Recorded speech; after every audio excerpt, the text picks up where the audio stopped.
So another challenge that we have is measuring impact with influence. Very often in the media, for example, we read a lot about efforts or influence ops or a psy-op. And again, we get to see the effort, but we don't necessarily know what the direct causal impact is, what the direct causal effect is. And that's very challenging. But just because it's challenging doesn't mean it's not something that we should do.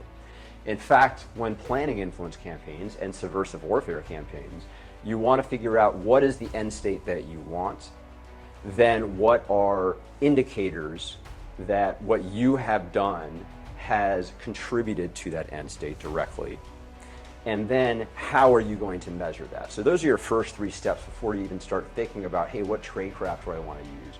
Or what mental models and what frameworks, what stratagems, what type of agents of influence do we want to focus on? So there's a few ways to look at measuring impact, and we go into detail.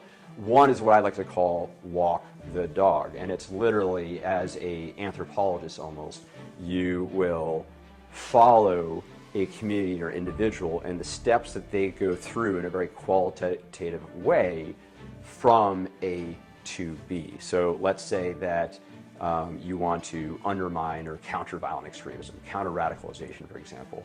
Well, it's very difficult to know why somebody didn't join a group to prove a negative.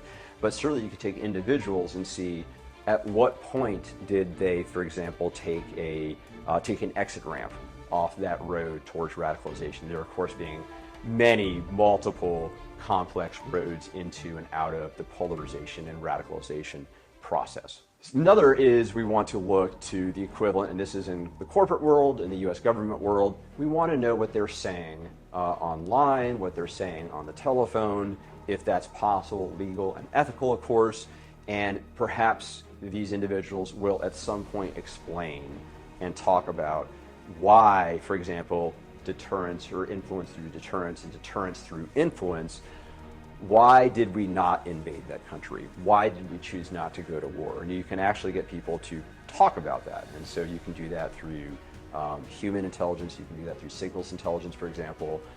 But very often, sometimes people won't even know why they may have done something or not done something. Another approach, and this is an approach that Kremlin has used, which is something that we can steal, but as opposed to using subversion, subterfuge, and sabotage, we do it through trust, transparency, and truth. And specifically what that is we want to see how much does an adversarial or a competitive government, how much money do they spend on your apparent influence campaigns? So even if your influence campaigns aren't having a huge effect, are you stretching them thin? And that is oftentimes something that you can actually count in hours, in personnel, in focus, and in lost time. So if we take a page, for example, from active measured subversion, something that, a term that we get often from Russia, for example, but has been used going back millennia, the idea that you want to, the best defense is to subvert future enemies in their own country, abroad, before they come to your border. And ultimately what they want is they want people in that government, in this case the government that they feel is a competitor, to stretch thin, become more brittle, chase ghosts, become paranoid, that behind every turn, behind every social movement must be the hand of this government, for example.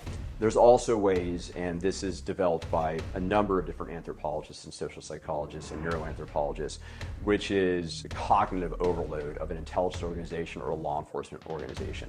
If they believe that there are a lot of movements and networks and communications that are negative or somehow destabilizing to that government, that may overextend them. I'm Dr. Howard Gambrill Clark, and I can't wait until you join us in the Influence Warfare program.